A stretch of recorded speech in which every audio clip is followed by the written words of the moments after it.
op aarde soos in die hemel. Gee ons vandag ons daagse brood en vergeef ons al ons sonde, soos ons ook vergewe wat teen ons sonde. En laat ons nie in versoeking kom, maar verlos ons van die bose.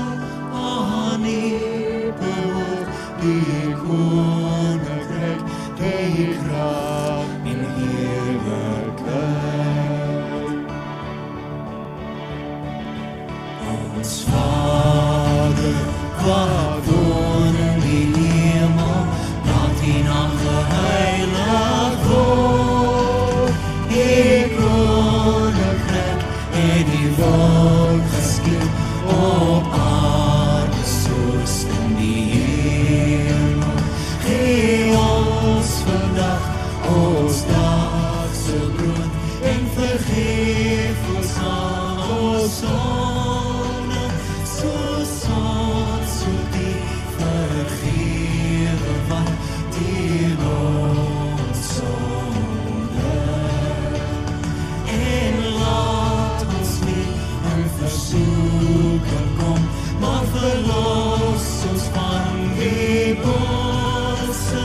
Aan U behoort die koninkryk, die krag en heerlikheid. En al die mense sê amen, van elke ras en taal. Blydskap oorvloei in elke hart, want die koninkryk kom weer. Mag jong en oud en als het asem het, die Here loof en prys, want in ewigheid bly heilig, en die mense sê amen.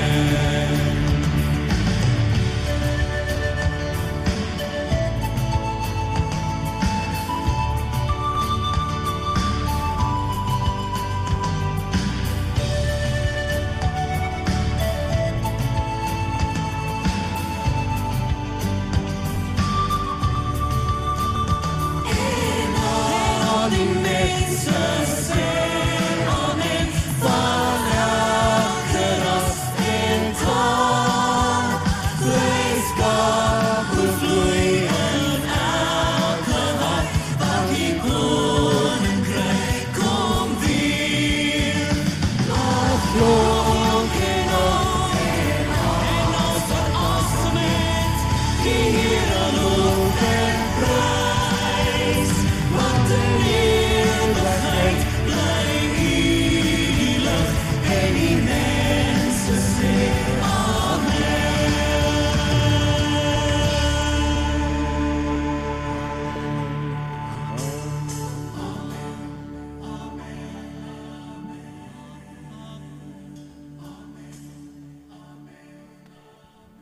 Kom sit.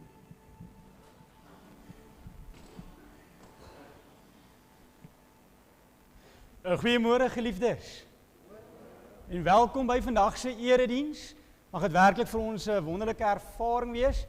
Dit is sover vir my regtig 'n wonderlike ervaring. Baie dankie vir al die drukkies en al die vriendelikheid. Dit word regtig opreg gewaardeer.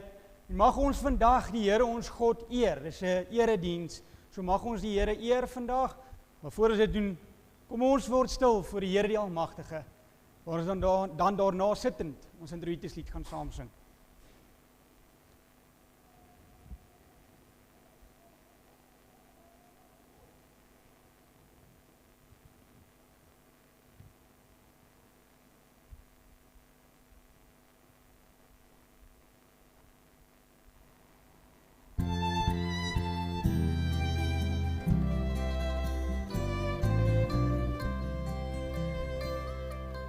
Dulce Simón,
die wil Heer, die wil met mij, tot heel mijn leven, die is nabij.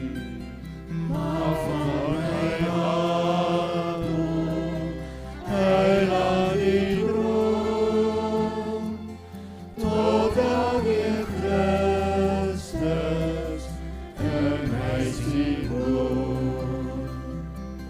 Totdat weer Christus en hij ziet woon. Want ek het geweet dat U 'n genadige en barmhartige God is, lankmoedig en groot van goedertierenheid, en een wat berou het oor die onheil. Jona 4 vers 2. Geliefdes, dit is die God wat genadig is en barmhartig is, wat ons groet vanmôre. Dit is die God wat lankmoedig is en groot is van goedertierenheid, wat ons groet vanmôre. Dit is die God wat om berou oor onheil, wat ons elke een groet vanmôre. Wees dus gegroet in die naam van die Vader, die Seun en die Heilige Gees. Amen. Kom ons staan dan, antwoord ons op die roep en die groet van die Here met 2 lofliedere tot eer van die Here.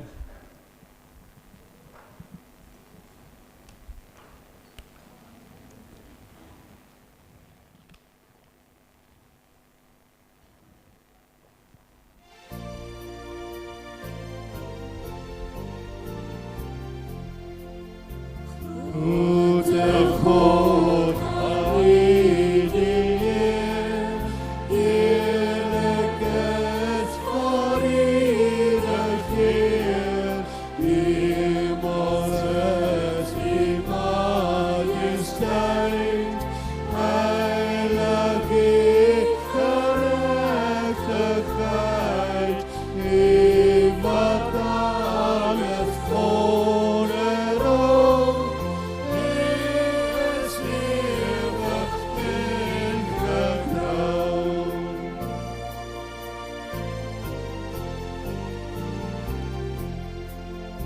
Goede God, wordt geëerd, ons arbeid in Koning Heer. Ik kom toe die lofballon, geen wat was, wat is, wat komt, voor die buit die schepen Heer, die wat eeuwig zalig Heer.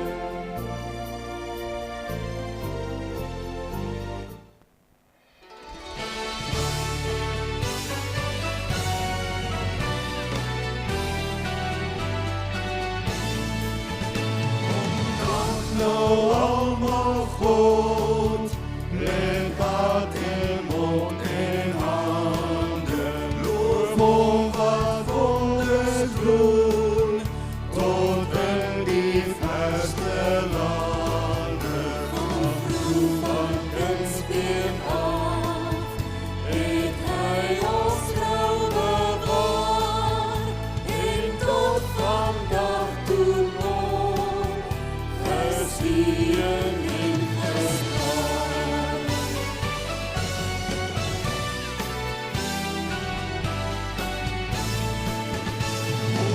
Ons so ryk en goed, gee ons solang ons lewe, altyd 'n blye hart, as dit ewig is vrede, dat die genade ons beveilig en bewaar, in donker ure ons van struikeling bewaar.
Julle is dan pragtig, baie dankie.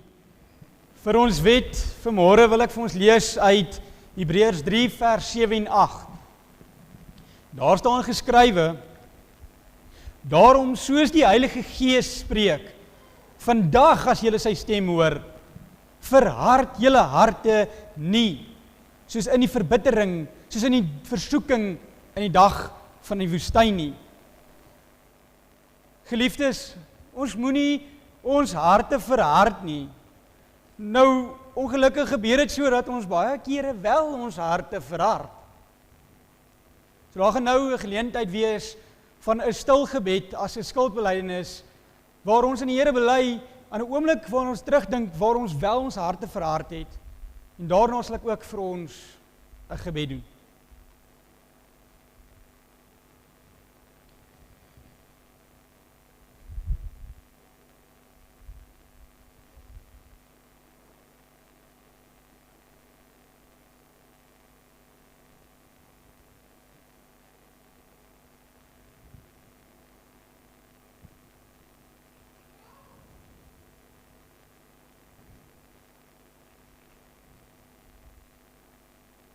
Liefdevolle Heer en Hemelvader, ag Here, hier staan ons weer voor U. En dankie tog dat dit nie vir ons hoef te wees dat ons hoef te skaam nie, maar dat ons met vrymoedigheid na U toe kan kom, Here. Maar ons staan wel skuldig voor U, dat ons harte verhard en nie na U stem luister, Here. Dat ons eie harde koppe eerder sal wil volg en nie die raad wat U vir ons gee nie. Dat ons eie wil eerder bo U wil ag. Help ons asseblief, Here, dat ons U wil eerder optel en ons wil sal kan laat val, Vader. Want U wil is vir ons beter. U wil is in ons beste belang. Vader, U wil is vir ons versoening. U wil is vir ons redding. U wil is vir ons 'n ewige lewe in vreugde en in harmonie saam met U. U was ons so wit soos wol, so wit soos sneeu. En Vader, U skei ons sondes van ons so ver soos die ooste tot die weste. Here, U wil is vir ons 'n liefdesverhouding met U. Maar ons mis ons merk, want ons luister nie na U liefdesbrief nie, U woord nie. So Vader, vergeef ons. Staan ons by en dankie vir die kruis op Golgotha, dat U ons reeds skoon kom was het. Dat U al reeds ons kom vergewe het, Vader, en ons daaraan kan vashou. Ons loof en prys U in die naam van Jesus. Amen. Geliefdes, nou as skoon gewaste kinders van God, kan ons ook bely in wie dit is en wie ons glo wat ons skoon gewas het. So kom ons sê hardop saam die woorde van die apostoliese geloofsbelijdenis. Ek glo in God die Vader, die Almagtige, die Skepper van die hemel en die aarde, en in Jesus Christus, sy eniggebore Seun, ons Here, wat ontvang is van die Heilige Gees, gebore is uit die Maagd Maria, wat gelei het onder Pontius Pilatus, gekruisig is, gesterf het en begrawe is, en ter helle neergedaal het, wat op die derde dag weer opgestaan het uit die dode, wat opgevaar het na die hemel, en sit aan die regterhand van God, die Almagtige Vader, van waar hy sal kom om te oordeel, die wat nog lewe, en wat reeds gesterf het. Ek glo in die Heilige Gees, ek glo in 'n heilige, algemene Christelike kerk, die gemeenskap van die heiliges, die vergewing van sondes, die opstanding van die vlees, en in die ewige lewe. Amen. Ons gaan nou oorbeweeg na ons teksgedeelte toe, en ons teksgedeelte vir vanmôre is 2 Samuel 14,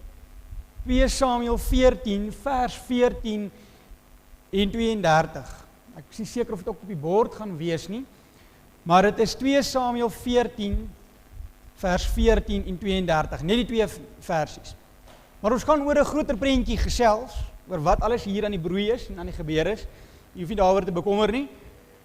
Daar's regtig ongelooflik baie diepte in hierdie teksgedeelte en jy sal dit ook beleef. Maar voor ons dit doen, hy gaan ook op die skerm wees. Voor ons dit doen, kom ons word stil voor die Here en bid saam. Driemaal Heilige God, Vader, Seun en Heilige Gees. Here, hoe glansryk is U heilige naam oor hierdie hele wêreld heen. Vader, en U woord is vir ons so kosbaar. Daar is niks meer kosbaarder as dit nie. Vader, soos ons nou U woord gaan oopmaak, wil ons eers in diepe afhanklikheid na U toe kom, om U te vra om ons asseblief ontvanklik sal kan maak vir U woord, Here. Dis nie een enkele woordjie sal kan mis nie. Dis ons ore sal spits en ons hart sal oophou vir die saadjies wat geplant kan word, Vader. Here, U ken ons bitter baie goed, en U is lief vir ons, en U wil in 'n verhouding met ons tree, Vader. En ons wil graag nou weer 'n keer, nog 'n Sondag wat kom. Ons wil nie dat hierdie Sondag en hierdie geleentheid net verbygaan nie, Vader. Nee, ons wil U leer ken. U ware karakter vir wie U is. Want U is 'n goeie God. En Vader, U woord, U waarheid leer ons dit. So asseblief, Here, maak ons harte sag en ontvanklik vir U woord. Sodat ons hier kan uitstap en U nie net kan hoor wat U sê nie, maar ook kan doen dit wat U van ons vra, Vader. Asseblief, sodat die mense daar buite kan sien dat ons boodskappers is van die lewende Here. Dat ons 'n liefdesbrief is van God na die mense daar buite. Ons dit prakties, dit wat ons nou verstaan en hoor, gaan uitleef en deel maak van ons eie lewens, Here. Sodat ons kan sê, so sê die Here. Spreek, Vader, want U diensknegt. Luister. Amen. Amen. Ons kan maar nog sing, dit was so lekker geweest. Kom ons lees saam. Vers 14 van 2 Samuel 14.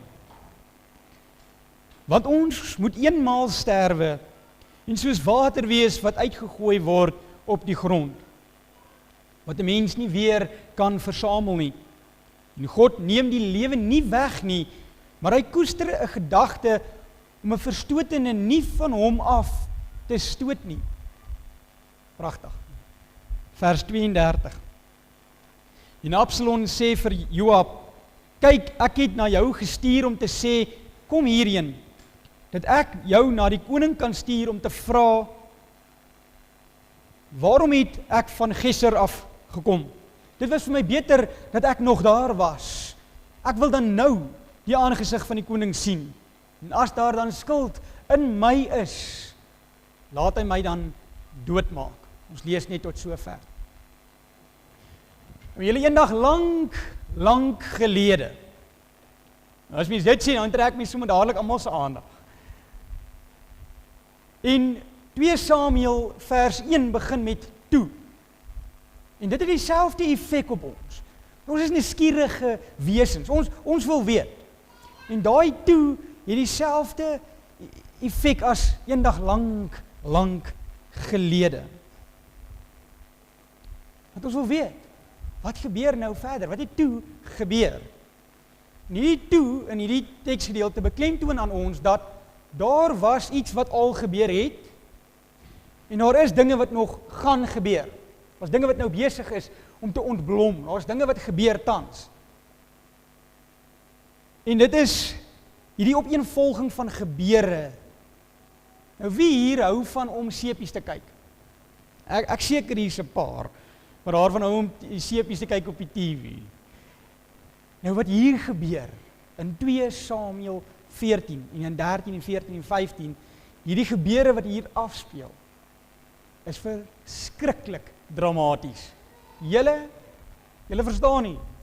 Dis verskriklik dramaties. So seker die wat hou van seepies gaan daarvan hou om hierdie te volg. Wat vir my hierdie beter maak as om TV te kyk, is dat hierdie is ware verhale van ware actual mense wat werklik gelewe het.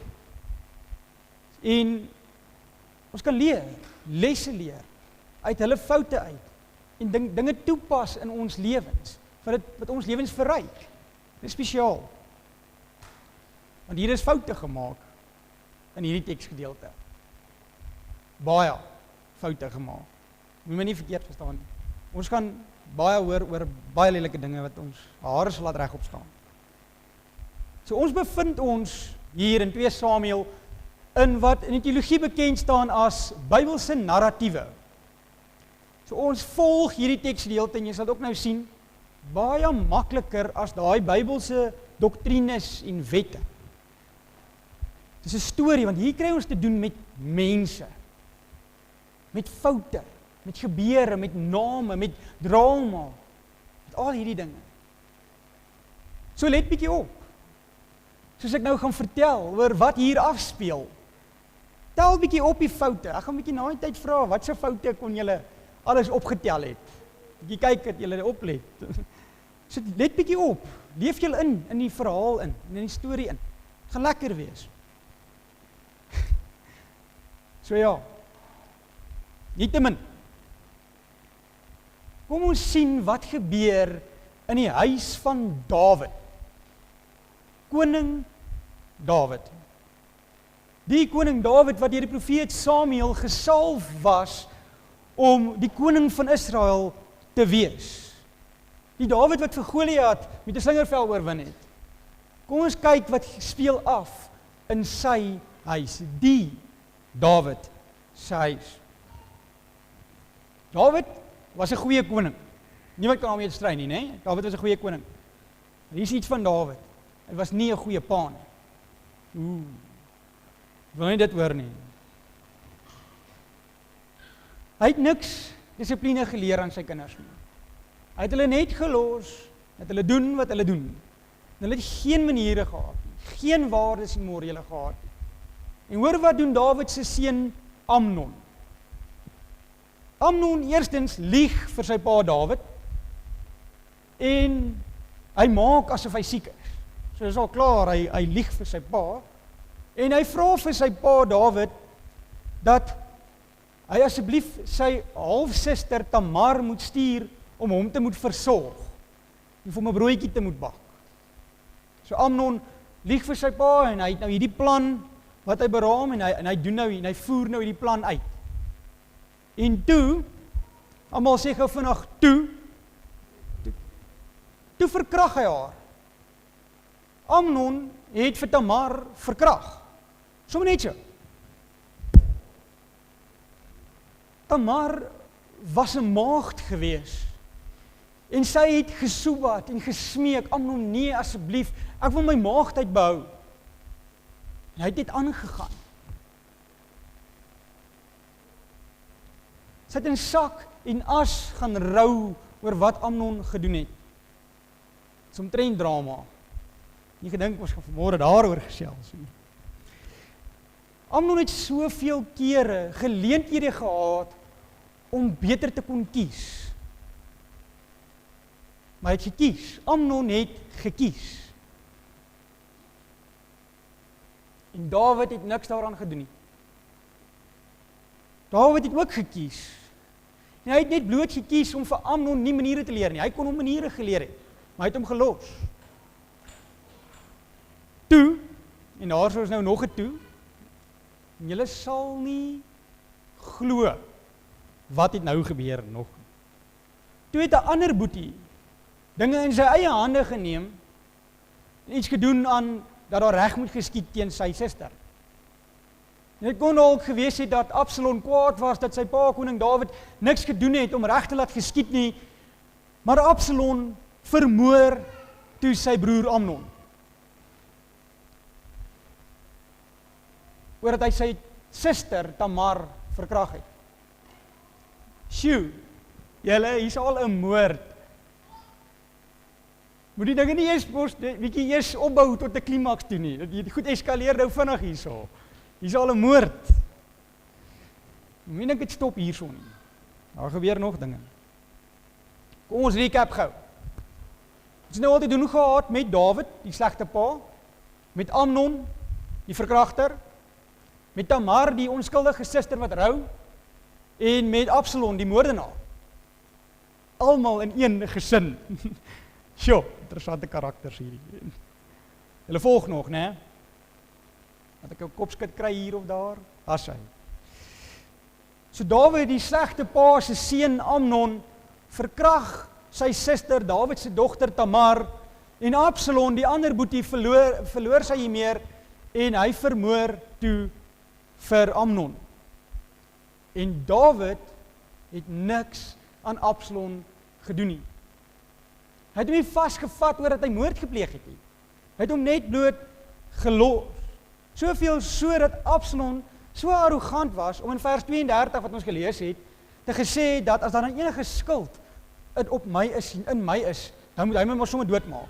Hy bloed op sy hande, maar hy is so arrogant, om te sê dat as daar skuld in my is, moet hy my maar doodmaak. Want hy weet, sy pa sal niks aan hom doen nie. Dom keuse van Dawid gewees. Nogal. So ons leer 'n les. 'n Baie interessante les, en eintlik amper niks met die prys van eiers te waai nie, maar dit is 'n besonderse les, dat, soos wat dit bekend staan as gentle parenting, nie werk nie. Dissipline begin by die huis. Hoe kan 'n jongeling sy of haar pad suiwer hou? Deur hom of haar volkome aan die Here te wy, na die leiding van die Heilige Gees toe te wy, toegewy te wees aan die heilige skrif van God. Ons moet Bybel lees vir ons kinders. Ons moet Bybel lees vir hulle kinders. Ons moet van kleins af al met die Bybel te doen hê. Kan ek dit sê? Dit is 'n lekker familieaktiwiteit om te doen. Dit is om Bybel saam te lees in die aande.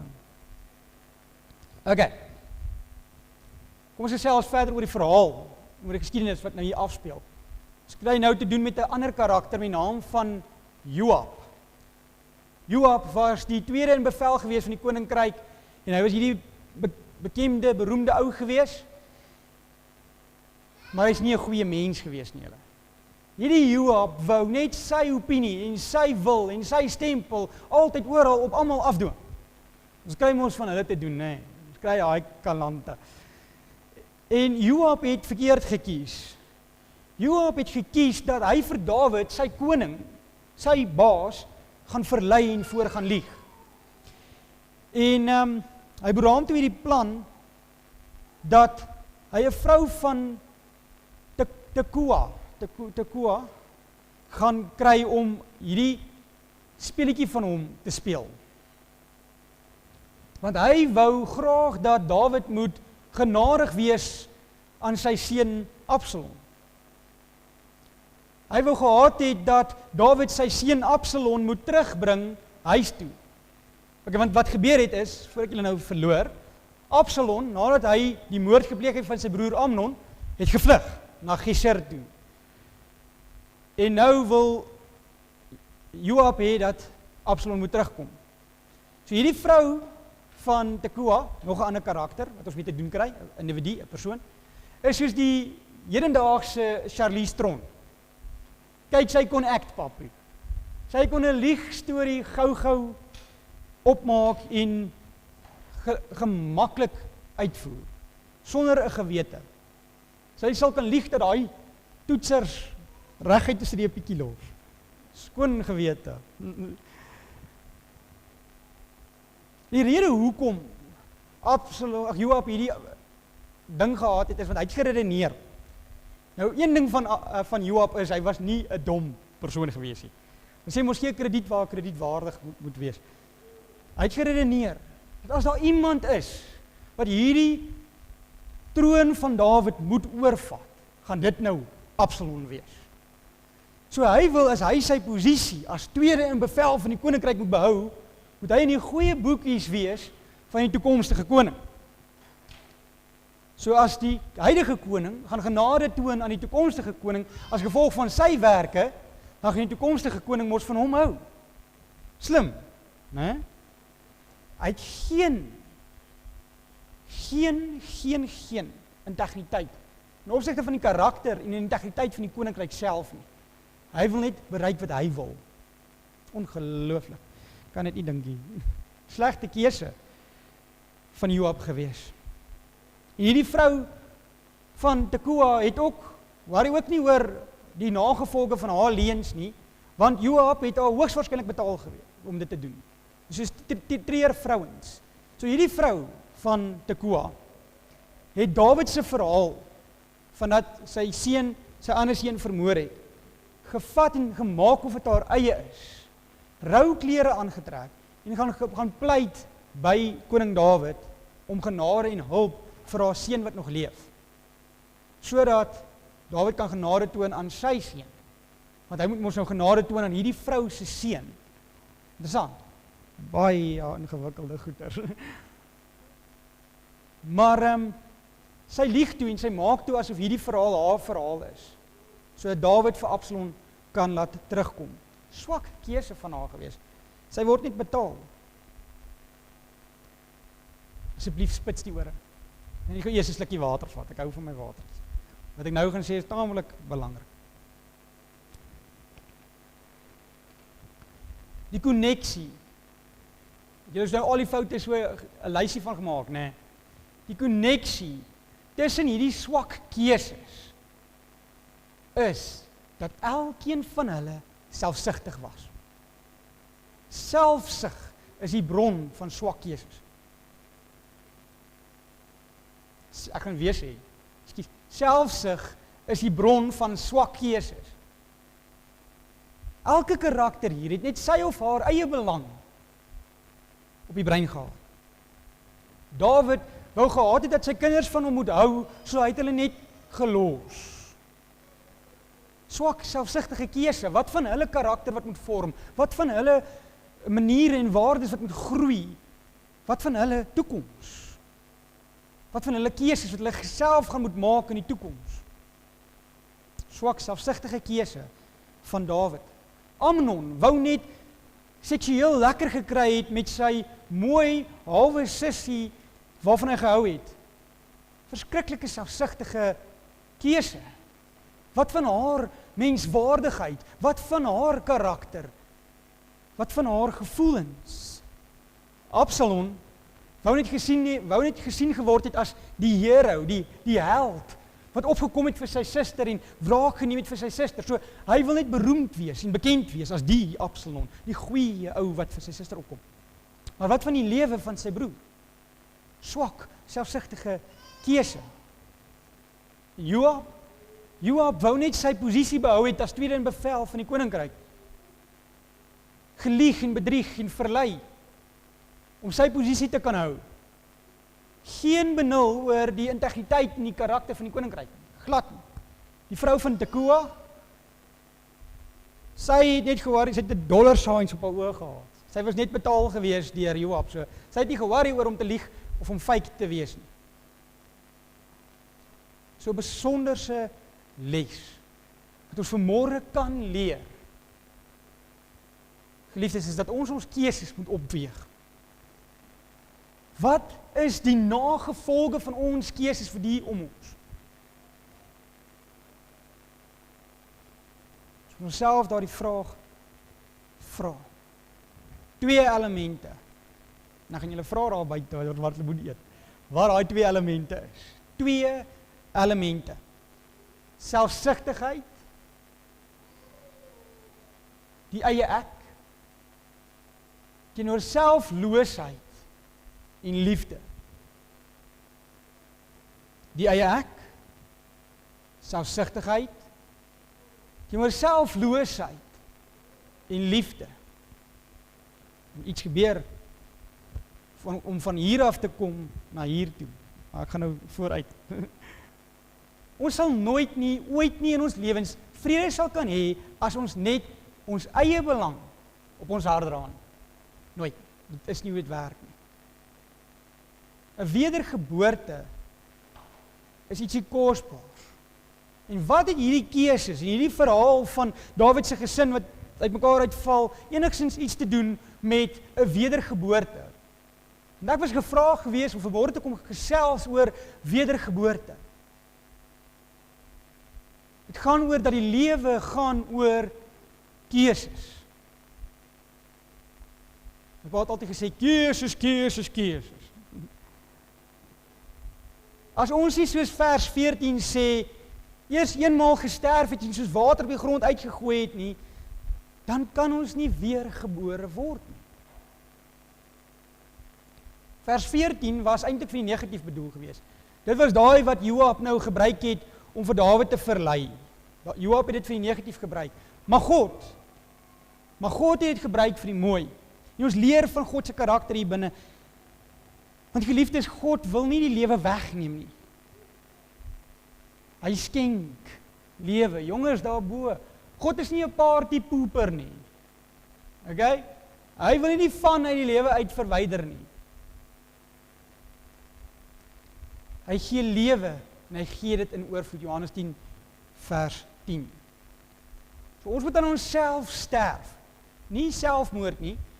Ons gedrag, ons selfsugtige dom keuses. Ons moet aan dit sterf.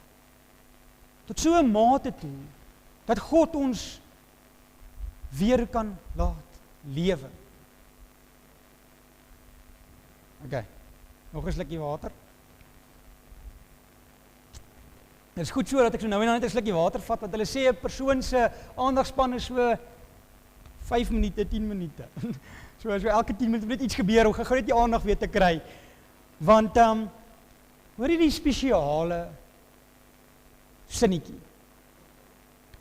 Omdat God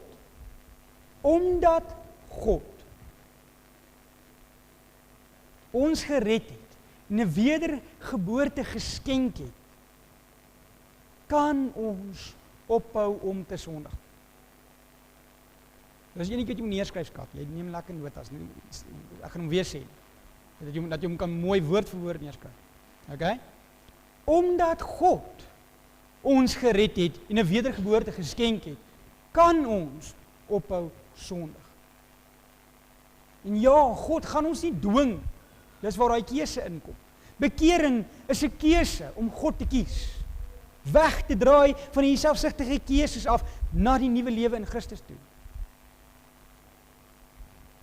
En 'n wedergeboorte, waaroor ek met gesels vanmôre, is 'n genadegawe, 'n geskenk van God, ons Here.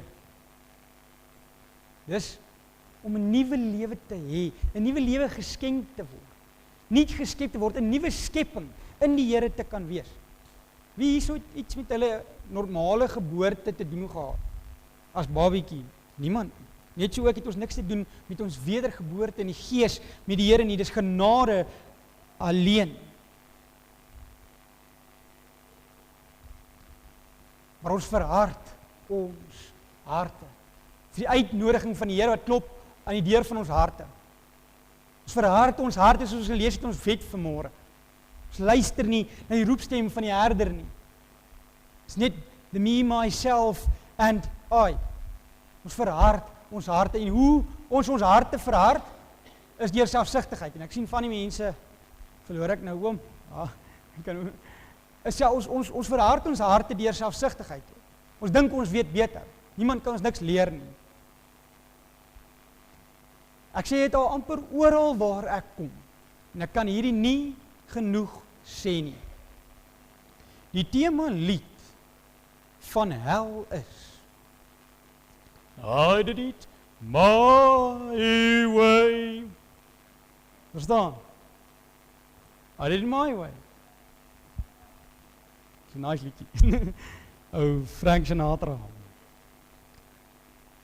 Die Here sê vir ons, hy stel voor ons lewe en dood. En sy voorstel is, God se voorstel aan ons, hy gee vir ons 'n voorstel. Hy los ons nie net met die keuse nie, hy gee vir ons 'n voorstel. Kies die lewe. Kies die lewe. Sê gou asseblief vir die persoon langs jou, kies. Kies. Ek kan nie vir jou kies nie. Ek kan nie vir jou die besluit maak nie. Ek kan nie vir jou kies nie.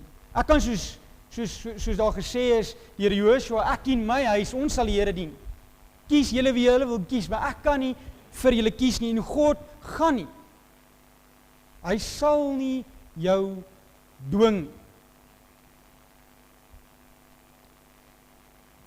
'n Wedergeboorte is nie iets wat ons iets mee te doen het nie. Maar is ook nie iets wat God ons in gaan indwing.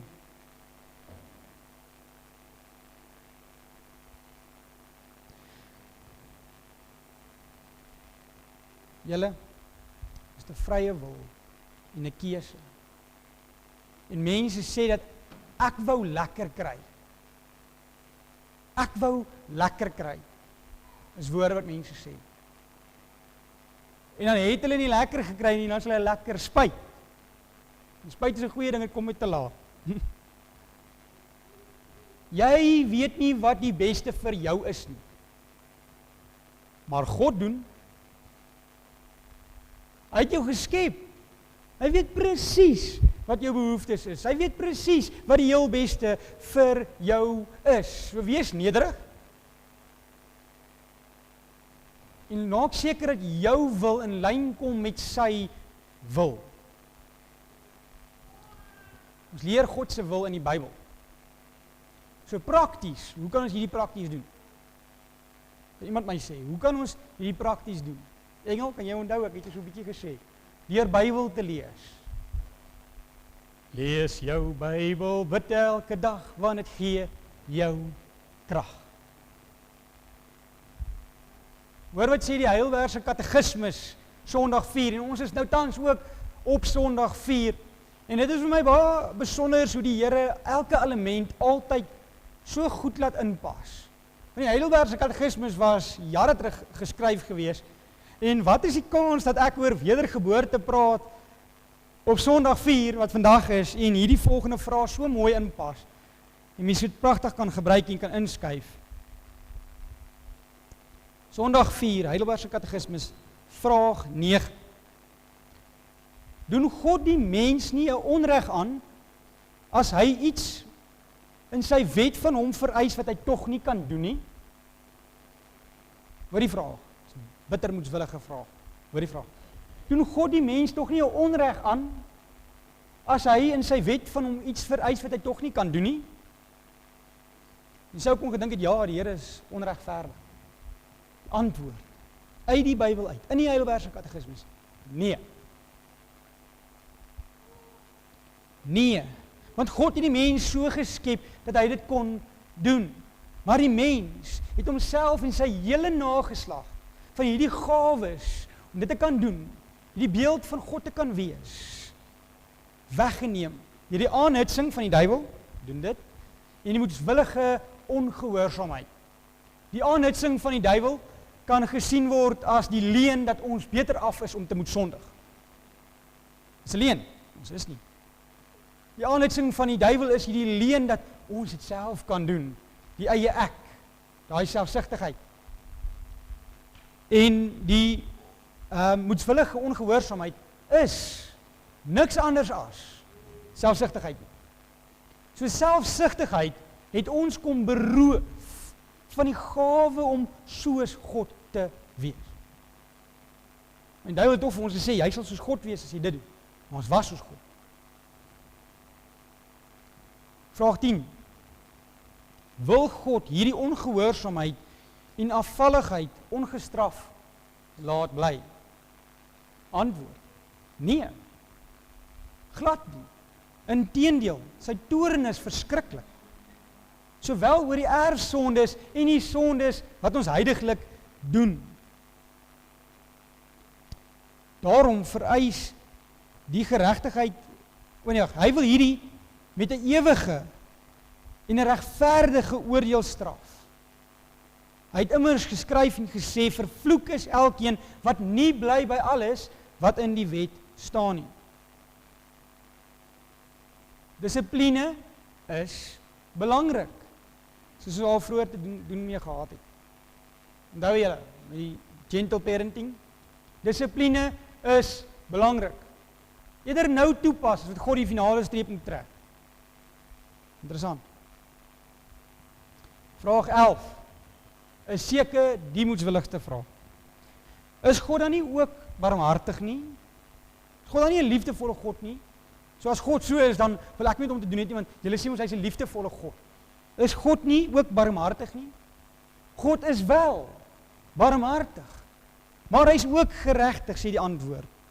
Daarom vereis sy geregtigheid dat die sonde teen die allerhoogste majesteit van God met die swaarste straf gestraf moet word. Dit is die ewige straf in liggaam en siel. Die ewige straf in liggaam en siel. Die volgende woorde gaan vir julle baie beteken, ek sien julle. Die woorde is ek sluit af. Ons sê ons 'n predikant kan oor enige iets spreek, net nie oor 'n uur nie. Ek wonder nou waar is my tyd al. Ek sluit af. Ek sluit af en ek vat ons 2000 jaar terug na die kruis van Jesus Christus. Hy het die swaarste straf, die ewige straf van liggaam en siel op hom self gedra. Die wraak van God het hy gedra sodat ons kan lewe. Sodat ons soos wat hy gesterf het, ook kan sterf van onsself en weer lewend gemaak kan word, vry van die sonde, vry van die dom selfsugtige keuses en kan lewe vir ander, soos wat Jesus die selfloosheid van self was en vir ons 'n voorbeeld was. Die Heilige Gees, hierdie is die opsomming van wedergeboorte. As ons dit kan snap, is daar min ding wat ons nie kan snap in hierdie lewe nie. Die Heilige Gees bewerk binne in ons 'n wedergeboorte, sodat ons die nuwe lewe kan lewe deur die geloof. Die Heilige Gees bewerk binne in ons 'n transformasie, 'n wedergeboorte, sodat ons die nuwe lewe deur geloof kan lewe. Weg met die ou, in met die nuut. Sodat ons totaal en al van ons sondes kan bekeer en wegdraai. Dis spesiaal. Wil ons dit nie hê nie? Ons is nie moeg daarvoor om oor en oor en oor en oor en oor dieselfde foute te doen nie. Dit kan stop, nou, vandag. Met 'n keuse. Jy kan nie aan jou verlede hoe langer hoe meer vaskleef nie. Jy moet uitstyg en reik na die toekoms toe. Spesiaal. Onopgeloste is 'n byvoeglike naamwoord wat beteken dat dit het nog nie 'n finale oplossing of 'n gevolgtrekking of besluit bereik nie. Okay, nou leer ek julle 'n bietjie Afrikaans ook nog. Interessant, né? So, Jesus Christus het gesê, dit is volbring. Tetelestai. Die val van mense, die sonde, die selfsug, het uiteindelik sy finale gevolgtrekking bereik in Jesus Christus se kruisdood. En sy opstanding uit die dood uit. Sy selflose voorbeeld vir ons.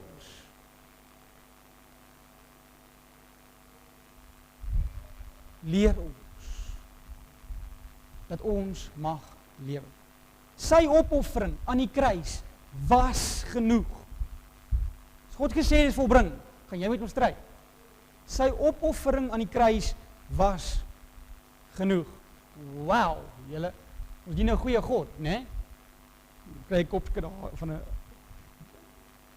Nou kan ons die vrymoedigheid hê. Ons soos wat Absalom met arrogansie gesê dat ek wil die aangesig van die koning sien. Nou kan ons met vrymoedigheid aanvra vir die aangesig van ons Here. Want dit is al wat ons benodig. Dit is al wat ons graag wil hê in ons lewens. Dit is ons grootste behoefte. C.S. Lewis het gesê dat ek het 'n leemte binne my. Ek het die diepe verlange en my hart worstel tot dit rus vind in U. Ons lewensdoel is 'n verhouding met die lewende God. Ons het dit. Ons het 'n wedergeboorte in Christus Jesus. Om te besef dat God ons liefhet, is bevrydend. Want soos die verlore seun staan God met oop arms vir ons en wag.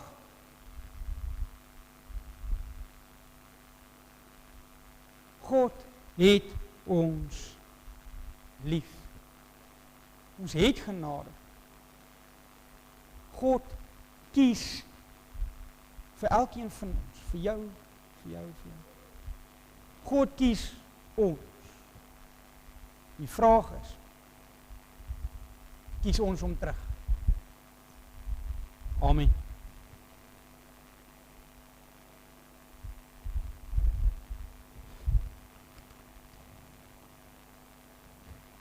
Here ons Here,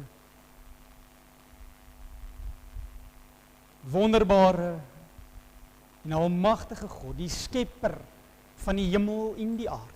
Vader, U was, U is en U sal vir altyd wees. En ons wil graag nou, soos Dawid van ouds, U poorte inbeweeg met danksegging. Want hoe kan mens, na mens wat mens nou gehoor het, nie eers te begin deur te sê dankie nie. Dankie, dankie, dankie vir U genade, vir U barmhartigheid, vir U liefde, omdat U kan ons nou. Dis nie ek moet eers nie. U aanvaar ons net soos ons is. En U bewerk binne in ons 'n transformasie om 'n nuwe lewe te kan lewe. Om U volkome beelddraers te kan wees, Vader. Uit liefde uit genade uit. Prakties, Vader, al wat ons hoef te doen is U woord te lees, U te leer ken. So eenvoudig. Help ons waar ons val, want dit is nie aldag so maklik nie. Ons is besig, ons moet rekeninge betaal, ons het dinge om te moet doen, ons het werkers wat ons moet gaan aflaai, ons het dinge wat ons moet doen. Die wêreld gejaag, Here. Help ons om by U voete te kan stil word, en dankie. Dankie dat die uitnodiging altyd daar sal kan wees, dat ons kan gaan stil word by U. Kan gaan rus vind by U. Shabbat en Shalom, rus en vrede vir ons siele. Is slegs te vind by U en by U alleen. Ja, ons kan kies om met die wêreldse dinge, Vader, met allerlei goeder soos TV-sepies en soos drank en pornografie en met al daardie goed ons leemte te probeer vul, maar ons gaan dit nie reg kry nie, Here. Ons gaan dit nie reg kry nie. Dis God en God alleen, dis U en U alleen wat daardie leemte in ons harte kan vul, en dankie. Dink jy ons het ooit so daaraan gedink nie? Dankie dat U bereid is om daardie leemte in ons te kan vul, dat ons volkome vreugde kan ervaar. Dankie, Here. Dankie dat ons U kan loof. Dankie dat ons U kan prys. Dankie dat ons U kan lief hê met ons hele hart en siel, omdat U ons eerste lief gehad het. Omdat U, dit is die wedergeboorte, omdat U my geskep het om te wees wie ek is. Al wat ek is net genade. En al wat ek het, is net geleen. Here, ek wil bid vir hierdie fantastiese gemeente, met soveel drukkies, met soveel liefde, met soveel ywer, dat hulle van U af 'n drukkie kan kom ontvang. Dat hulle van U af troosting kan kom ontvang, om te kan sê dat hou op swieg en spartel en probeer om met jou eie wil, met jou eie mag, jouself te red, want jy kan nie. Ek het jou, moenie bekommer nie. Ek sal jou hand nie los nie. Mag U asseblief elke een hier seën met U ongelooflike, onvergelykbare, onvoorwaardelike liefde vandag. Met 'n aanraking ver bo hulle verstand, sodat hulle kan weet, ek het te doen gehad vandag met die lewende God. Vader, wil vra dat as hulle hier uitstap, Here, dat hulle bagasie, hulle sondes, hulle dom, selfsugtige keuses, hier sal kan kom los vandag, en sal kan wees wie U wil hê hulle moet wees. Die sout van die aarde, die lig vir die wêreld daar buite, Vader. Ek ingesluit, Here. Ek sê nou julle, maar dis eintlik ons. U praat meer met my as met enige iemand van hulle. En dankie dat U ons uit die woord uit kan lees en nie in die woord in. Dankie dat U woord self spreek. Dat dit is nie moet afdwaal links of regs van U waarheid nie. Maar Vader, wil vra vir die kinders in die kinderkerk, die gelag wat ons al buite hoor, dat dit sal kan aanhou groei. Dit was so pragtig hoe hulle hier gesing het, Here. Ek wil vra dat dit sal kan aanhou groei en dat U hand oor dit sal kan wees. Dankie vir die kreatiwiteit, dankie vir die wapenrusting, dankie vir die blomme. Dankie vir die werklemoene wat ons nou kan eet. Dankie vir die gewillige hande. Gewilligheid is so skaars, Vader, maar ek sien 'n blink toekoms vir hierdie gemeente, Here. Ek is nie 'n profeet nie, maar ek profeteer seëning. Want U hand is duidelik hier. En sê dankie vir die eer en die voorreg om vanmôre hier te kom gewees, 'n deel van hierdie familie. En om welkom te kon gevoel het, Here. Ek bid vir die afkondigings, die mense wat verjaar. Ek sê dankie vir die sopkombuis. Dit is spesiaal, Here. En dit is 'n wedergeboorte. Daar is iets anders aan hierdie gemeente. Daar is iets anders wat in die broei is en in die gebeur is. Mense moet na ons kan kyk en wil kan sê, ek wil hê wat hulle het. En dan is ons antwoord, al wat ons het, is die lewende God. Jesus Christus ons Here. Dit is duidelik. U blom in die harte van elkeen van hierdie persone. Seën hulle, Here. Asseblief in die naam van Jesus. God is liefde. Amen. Daar gaan nou 'n geleentheid wees vir 'n kollekte. Ek weet nie of dit opgeneem word nie. Dis by die deure. OK. 100%. Daar gaan nie nou 'n geleentheid wees vir die kollekte nie. Ek wil net onthou om myne op te gooi. Kom ons staan en sing ons slotlied saam waarna u net so kan staan vir die seëngroet.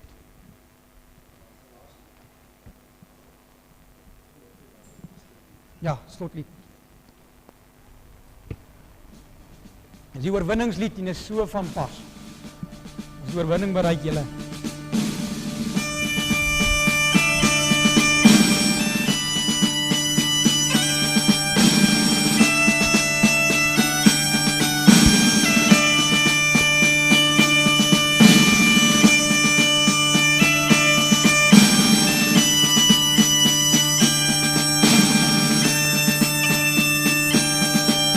Ek sien in my gees die glorie en die almag van die Heer, die Allerhoogste, wat in liefde oor sy koninkryk regeer.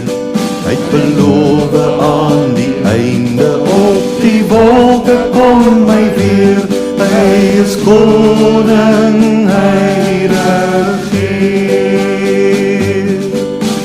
Loof hom, prys hom, halleluja. Loof hom, prys hom, halleluja. Loof hom, prys hom, halleluja. Hy is koning, hy regeer. Die Here is ons vesting wat vir altyd sal bly staan. Hy beskerm elke mens wat in geloof na hom toe gaan. Hy is ons skuiling, hy is ons wapen, hy het die vyand reeds verslaan. Hy is die rots wat ewig staan. Loof hom, prys hom, halleluja. Loof hom, prys hom, halleluja. Loof hom, prys hom, halleluja. Hy is die rots wat ewig staan. Kom deel nou in ons loflied, hef jou hande op na bo. Blaas wassyne, slaan op tromme en kom dans voor God se oor. Kom leef in die oorwinning van sy woord waarin ons glo, want sy woord sal ewig staan. Loof hom, prys hom, halleluja. Loof hom, prys hom, halleluja. Loof hom, prys hom, halleluja. Sy woord sal ewig staan. Sy woord sal ewig staan. Sy woord sal ewig staan.